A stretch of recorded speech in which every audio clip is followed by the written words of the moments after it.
completely human with a diagnosis that is only a part of who I am.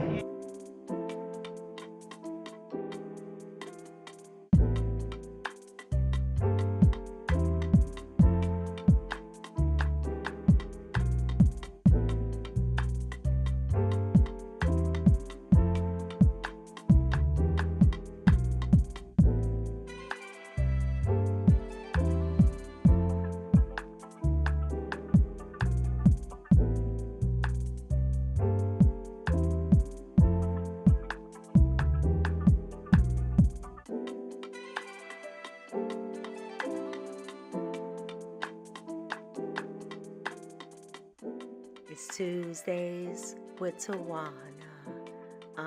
Let's get it. You ready? Let's go.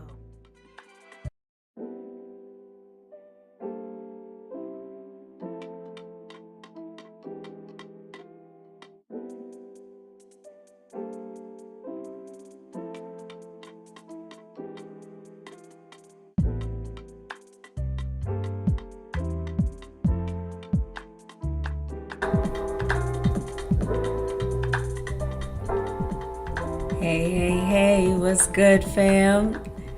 It's Tuesdays with Tawana. Yeah, let's get it. You ready? Let's go. What's up? We're on a different, solo platform today on YouTube. So I hope that you click, you watch, you subscribe, and you share. Let's build this YouTube community as it should be. Same show, same intentions, same host, just a different new way of doing Tuesdays with Tawana. So I am Dr. Tad, your host and your curator for Tuesdays with Tawana. I am grateful to be here on another Tuesday. Every day. Count my blessings, and it's another opportunity to chop it up with you and to build community, one Womanist episode at a time. It is Black History Month. Every day is Black History, and we'll talk a little bit more about that in a moment. Hey, Tony. Hey, you're here. I'm so excited about being on YouTube and reaching the masses in a different level for such a time as this. So if you are watching and joining, hey, Jan, what's up, Queen? Good to see you. If you are joining for the first time, listen, you just engage. You can pop in the chat to say hello like my two beloveds just did. You can ask questions. You can insert comments. We're here to engage in a dialogue, to be curious. No judgment. We're here to just keep it real and have some good conversation that's for the good of community, for the good of lifting up Black beloveds, Black women and Black beloveds, for the liberation of all.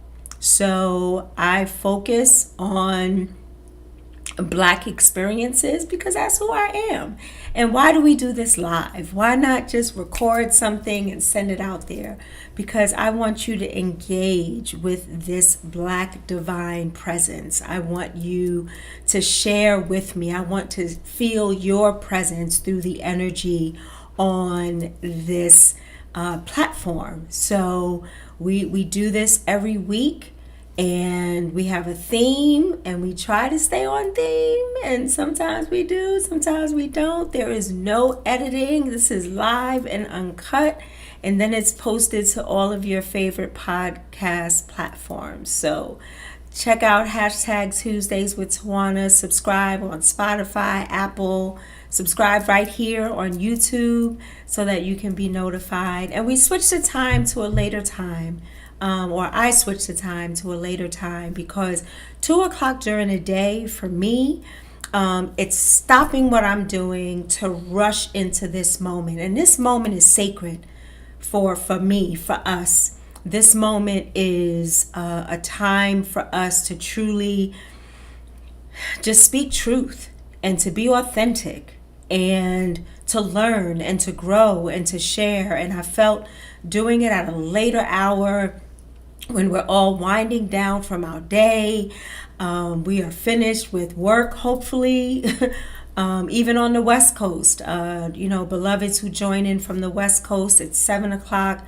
Those are Mountain Time, it's 8 o'clock. So it just gives us an opportunity to engage a little different. It's a little later because y'all know I be cussing sometimes. I try not to, but sometimes, energy just moves me into that space.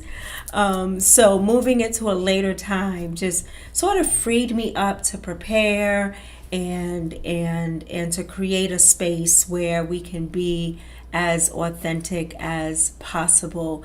My beloved sister Tony said, it's an evolution for the revolution. Change is necessary. Change is necessary, which is why we are here on this YouTube platform, because just a little bit before we get into our topic, roots, I am slowly navigating off of Meta. And it's going to take time. It's going to take a level of intentionality, because that is a space where a lot of my family members are. So I'm still trying to figure out how I'm going to do that. And as we have been learning, and I have learned in the past, and we learn now that, the revolution it's not easy. Sometimes it's televised, sometimes it's not televised. And oftentimes it takes a sacrifice. So as a faithful person, sometimes you have to lose to gain. So I may, lose some people, and maybe it was meant for me to lose them on Meta. And then I may gain some folk and carry some folk with me on this healing journey as we heal in community, because we cannot heal in isolation. We can only heal in community. So welcome to YouTube. Welcome to the Dr. Tad YouTube channel. Welcome to a moment where we share and we experience our stories, and our sharing, our lament, our joy, and everything in between. So let's get it popping. So today it fell on my spirit, it fell on my spirit to talk about roots. And when I use the word roots, the movie was great, right? The series was great, excuse me. And I want to talk about our roots, especially for such a time as this, where they're trying to take away our education, they're trying to take away access to books, they're trying to take away any type of protections that we have. And I'm sure they understand this, and it is very intentional, taking protections away from us that wouldn't have been in place to begin with if we started off truly as the Constitution says. But we know that the Constitution wasn't written for us or by us, and it still says that our Native, First Nation, Indigenous beloveds are savages. So clearly it wasn't meant for us. So we create and we recreate, and we've been doing diversity, equity, inclusion, belonging, access for ourselves, making a way out of no way, making rivers in the desert. We have been working 10 times harder, and now we realize that rest is revolutionary. So we're not doing the 10 times harder thing. What we are going to do is now gather together and plant some roots so that we can get the nourishment and the water and the stories and the energy of community and start to grow our garden, our own garden on land that we own, that on roots and things that we embody, things that we dream of. Like this behind me, Between Starshine and Clay, is a quote from Lucille Clifton's poem, Won't You Celebrate With Me? And between starshine and clay is between human and divine. We're standing between starshine and clay, where we are both and, right? Acknowledging where we are as clay. We are amenable. We bend. We don't break. We are, oh, hey, my nephew, Caden. Oh my goodness. See, this is why we got to do this later, because then more diverse ages can join, because 2:00 people are at work and school. So I digress. I'm just so excited. I love my nephew. So between starshine and clay, it's a both and, but with the clay, we are amenable and not amenable to the systems that are out there, the evil systems that are degrading us, demeaning us, and trying to take away our liberties and our freedom, because we're all supposed to have access to freedom, liberty, and the pursuit of happiness, which has not happened. Make America great again. When has it ever been great for anybody? Because as communal beings, if one person is not doing well or a group is not faring well, then none of us are. And we have not fared well in this country since its inception, and neither has our beloved First Nation Indigenous beloved. So when has America been great? So now we have I believe I just read $2 trillion of power. That's how much we drive this economy. And if we would only use that to galvanize and come together. Oh yes, family time, watching in community on the TV. I love my family in New York. Thank you so much. We got to build. So let's talk about roots for a moment. So we understand roots of a plant, a tree that grows roots in the ground, right? So that it's anchored and that it receives the proper nutrients for it to survive and thrive. Or we plant roots, like if I don't have a green thumb, so my gardeners out there, please forgive me. I'm talking about what I've learned from y'all, and I hope I don't mess it up. But if, we cut a piece of a plant and we put it in water so that it grows roots, and then we sit it in a firm, healthy foundation so that it can continue to blossom and grow.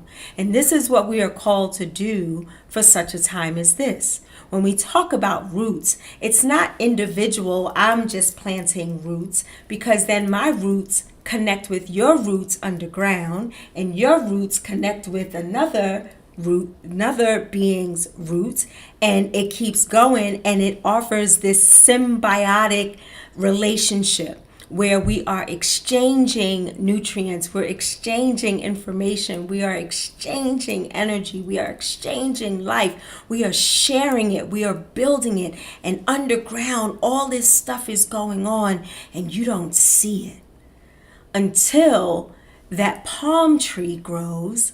And in the midst of a storm, if you've ever seen a palm tree, it could bend all the way to the ground and bounce back up and not break. And that's where we are for such a time as this. We are unbreakable. Yes, we're going to go through some lamenting. Yes, we are asking the question, like, why? Why is this evil? It seems as if evil is prevailing, as if evil is attacking us on every side. And how are we called?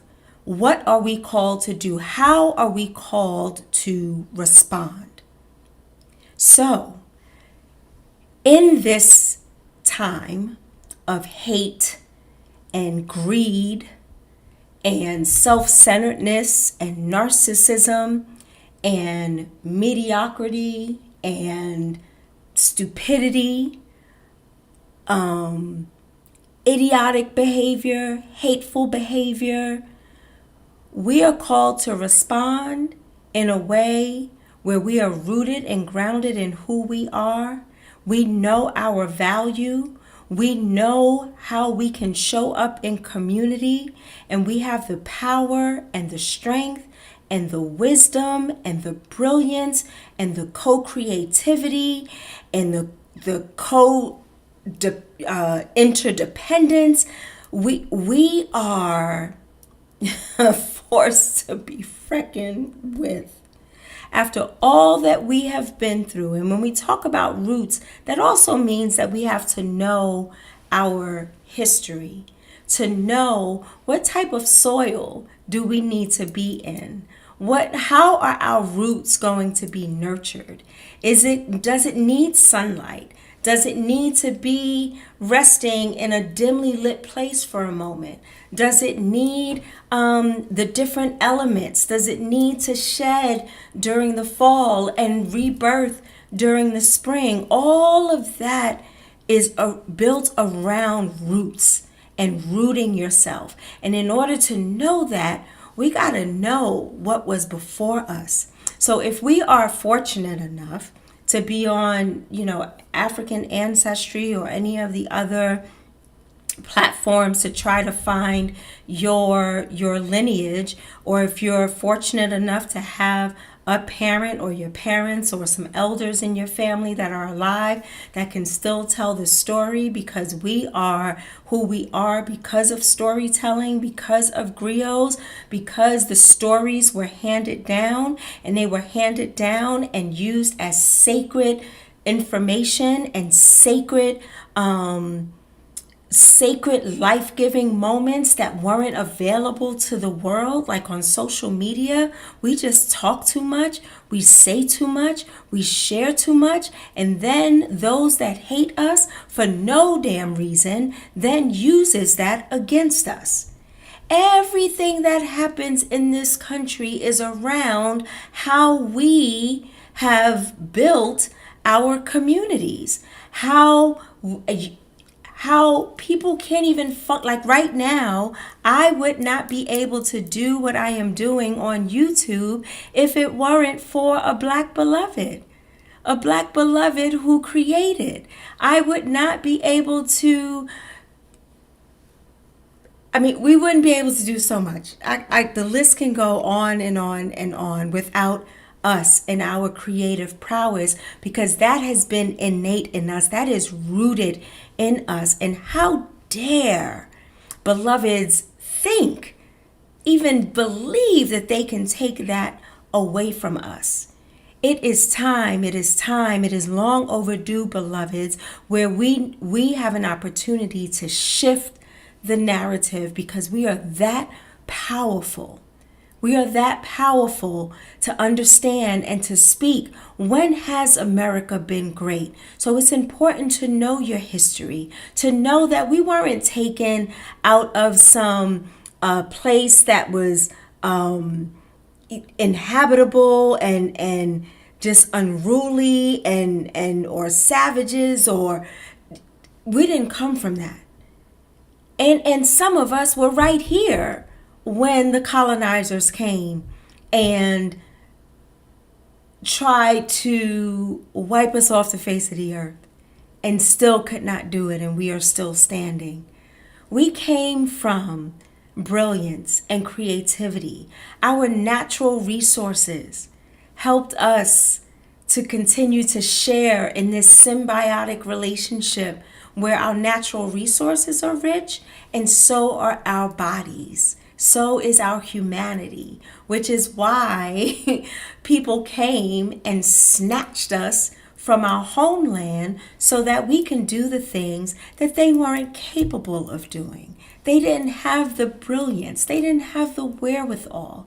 So they enslaved beloveds, in order to build and to do and to be greedy and to build this nation that was stolen not only from our Native American First Nation indigenous, but from our Mexican First Nation indigenous beloveds, and now our African beloveds that were here, First Nation indigenous.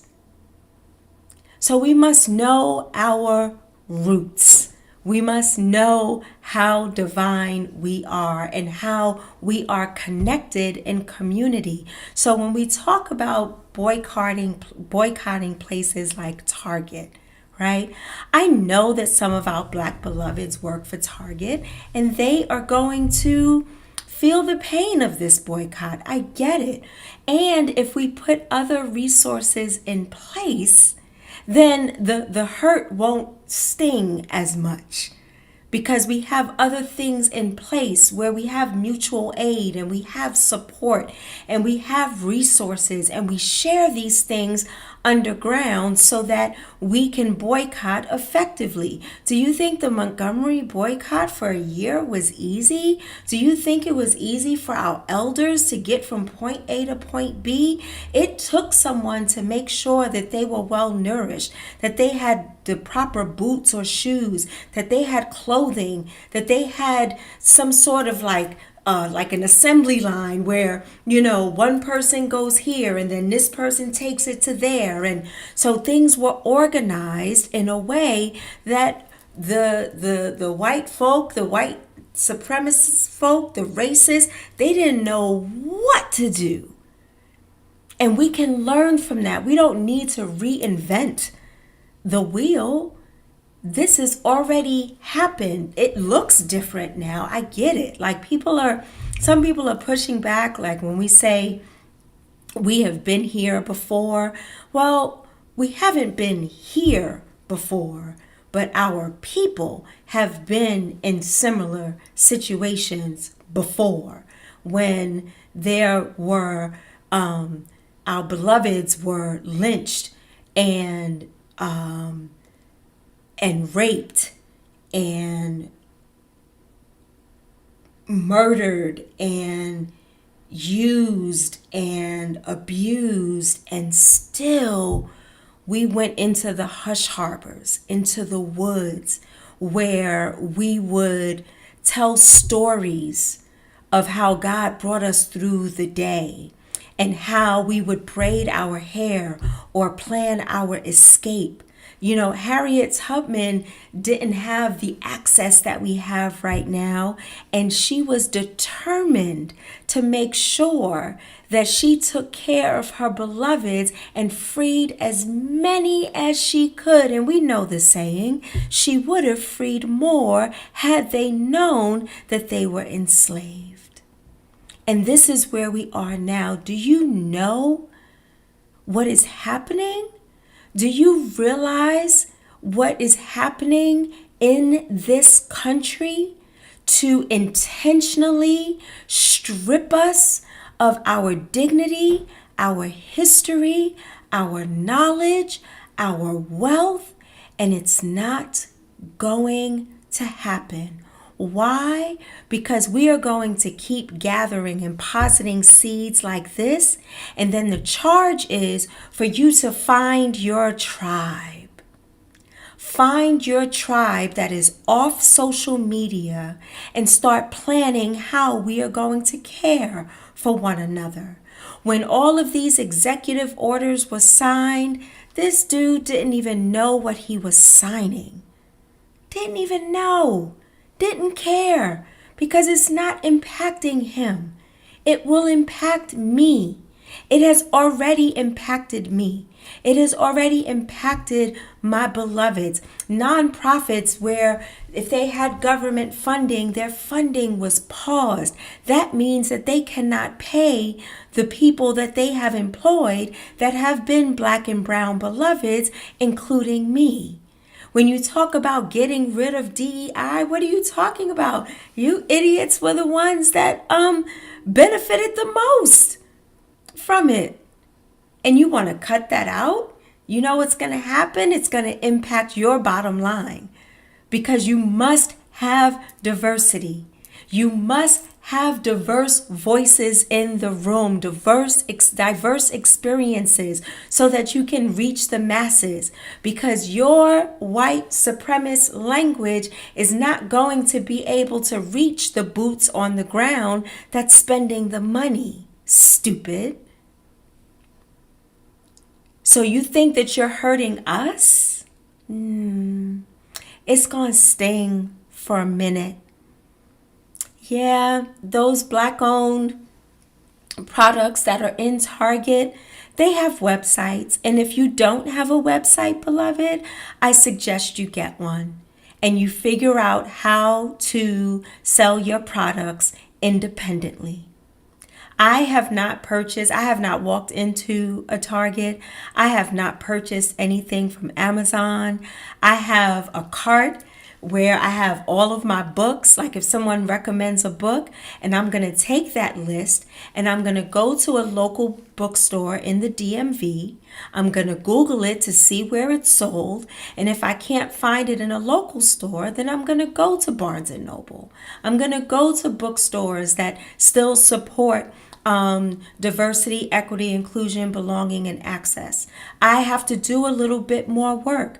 Reverend Dr. Irie Lynn Sessions said the other day, she was in her car doing a live, and she said, I am sticking to this boycott, and it is an inconvenience. I am going to two or three stores that are out of the way in order for me to get the things that I need, even though Target is a one-stop shop.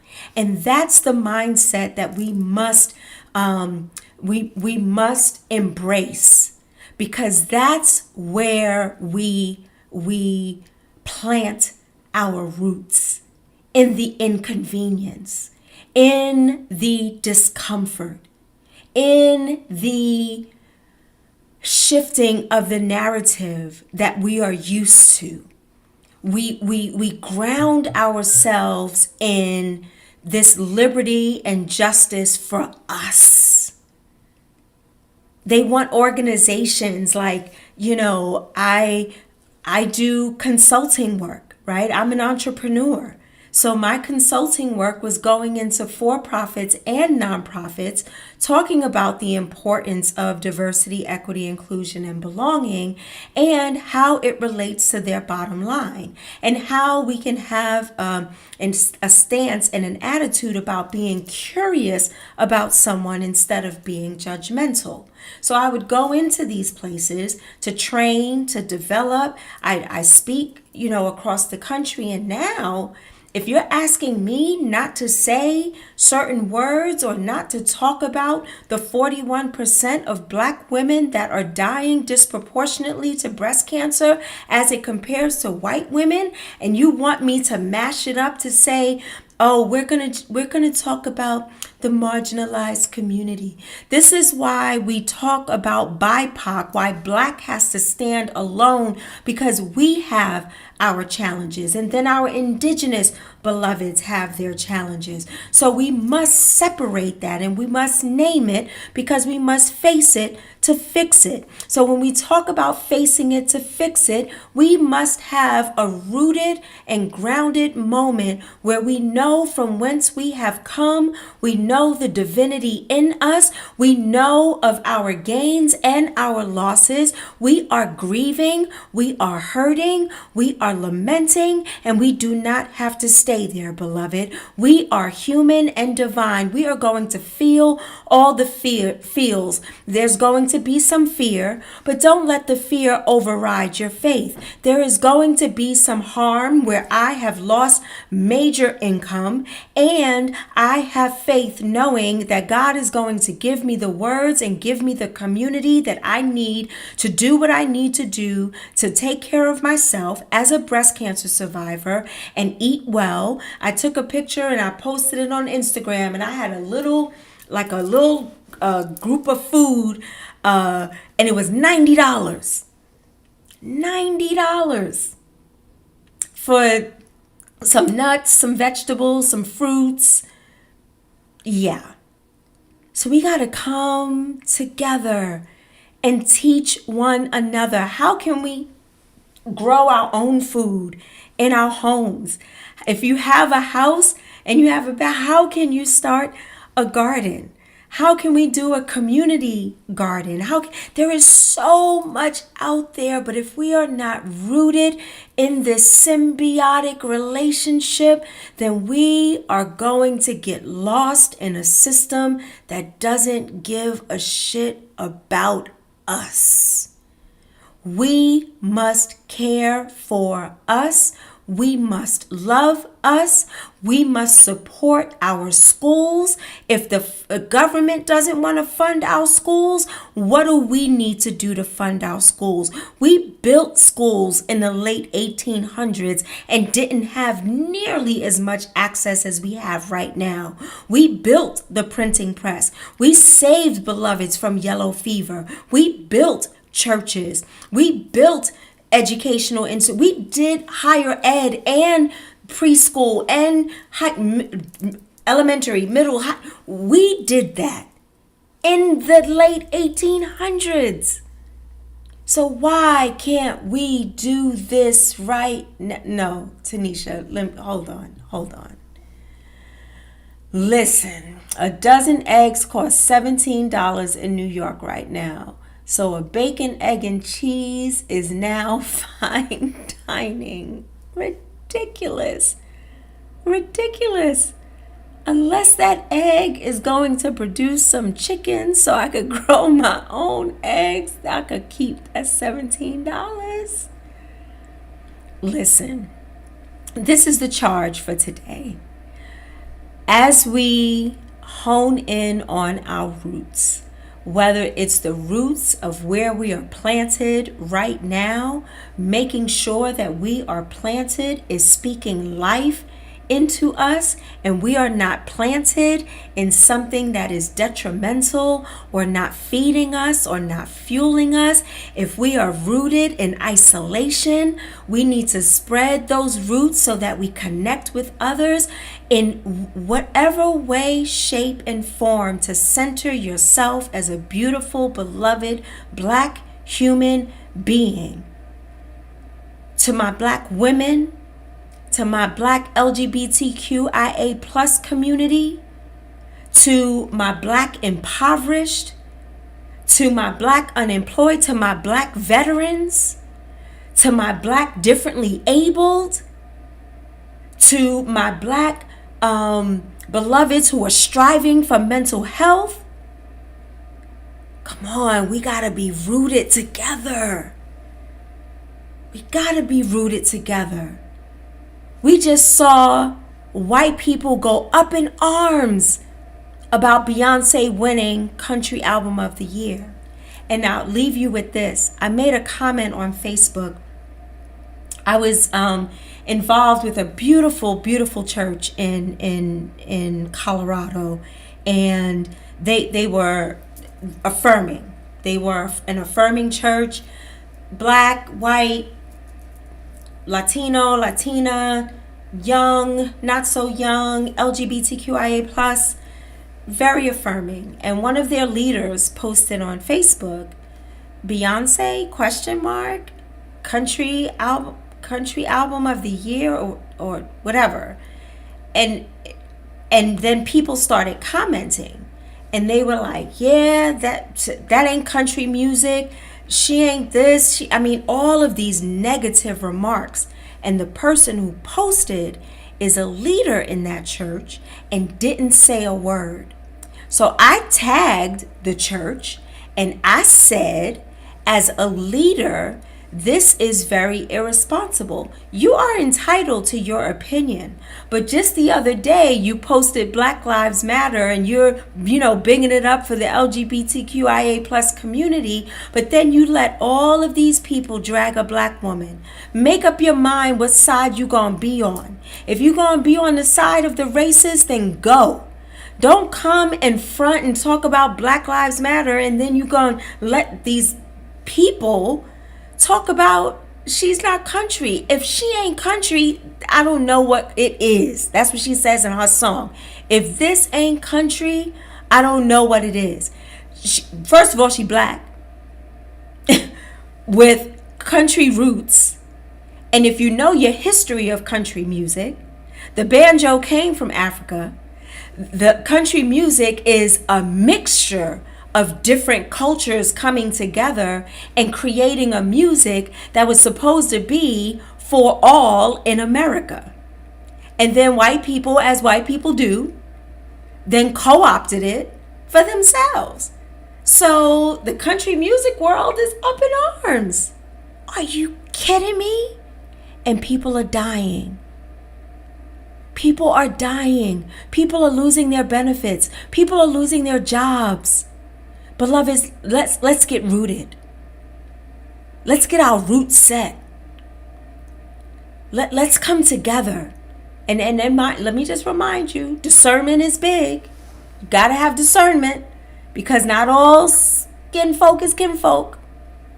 Tony said they mad. It's okay. Put on a cape and be super mad. That's right. Tell them why you mad, CMT. Because we did the damn thing. And Beyonce, that album is... Anyway, I don't have to make excuses for it. Country music is just something else they stole. Absolutely. So, as this is what you get when you come to Tuesdays with Tawana. We just chop it up. We talk about centering Black beloveds, because I'm a womanist, and what a womanist does, and what I love about womanism. And I'm so grateful to the womanist leaders that introduced me to womanism when I was in seminary between the ages of 36 and 38. I am so grateful, because womanism, we lift as we climb, not only one another, right? Because that whole crab in a barrel mentality, we got to scrap that.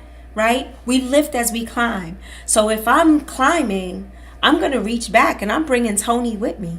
I'm going to reach back, and I'm bringing Jan with me. And I know that if Jan is climbing, she going to reach back and come and get me. And then you know what? If you down for the revolution of Black beloveds and the liberation of Black beloveds, then you can come too. You can come too. But you got to learn how to center Black people, and not center your whiteness and your white supremacy and your individualism and your either or and your one way and this is the only right way and your evangelical beliefs that are degrading and dehumanizing. You can come if you down for the liberation. And that's the intent from Alice Walker. Some people don't ascribe to that, and that's fine. They want to keep it blackety black, black, black. I'm here for it. I'm here for it. And when we get free, we all get free. And we got to do this together. Even in isolation and culture, we got to share cultures, even though white people don't have a culture. But that's for another podcast. Tony says, my one white professor said, it's so hard to carry the weight of whiteness. We all just walked out of the class like, whatever, man, class over. Let me leave you with this. My brother sent me a text because he couldn't be on tonight. And I want to leave this with you as the charge. As the charge. Black History Month is a time to celebrate the rich heritage, achievements, and contributions of Black individuals and communities throughout history. I would even say to celebrate the grind, the harm, how we've come through it, how we have healed, how we are healing from generational trauma, how we are healing from how we are healing. I just want to add that. It serves as a powerful reminder of the resilience and strength of those who fought against oppression and injustice. This month encourages education and awareness, fostering a deeper understanding of the struggle and the triumphs that have shaped our society. Highlighting figures like Martin Luther King Jr., Harriet Tubman, Rosa Parks, and countless others. I got to throw in Sojourner Truth. And you see behind me, we have Angela Davis. We have on this side, we have Toni Morrison. Yeah. And we have me. as well as countless others. Black History Month inspires future generations to continue. Listen, young people, it inspires future generations to continue the fight for equality and justice because your voice matters. Young people, your Black beautiful body and Black voice and Black spirit matters. Black History Month also provides an opportunity to reflect on how far we've come and the work that still lies ahead. By honoring Black history, we honor the diversity and richness of our collective human experience, promoting unity and respect among all cultures. We will not let number 47 come between us from what we worked so hard for to build this country from the ground up, just so that he can shit on us. This is a quote. We will stand up for our Black ancestors. We will stand up, and I'm adding this, we will stand up for ourselves. We will stand up for one another, because in the spirit of Ubuntu, Ubuntu, I am because you are. Full stop. My humanity is inextricably bound to yours, as the late Archbishop Desmond Tutu said. Beloveds, I love you. And let's get rooted and grounded, where we will share our roots underground. We will continue to grow and flourish, and people will be surprised when we are that fortress, when we're fortified, when we're that tree that just, it will not die. It will not break. It can't even be chopped down. We'll be that palm tree that's amenable. We'll be that rose that grew from the concrete. Beloveds, let's get rooted and let's do this thing. This revolution will not be televised until the revolution has happened and people are shocked and in awe because we've done it once again. This is Dr. Tad with Tuesdays with Tawana. I love y'all to the moon and beyond. Thank you for coming over and joining me on YouTube, and let's click like and share, and let's build this YouTube community so we can come together and have a gathering place and then fan out and do what we need to do. I love you, beloveds, and I will see you next Tuesday at our new time, 10 p.m. And I promise to keep it to 30 minutes next time because it's late and it's past my bedtime. I love you. Love you, love you, love you.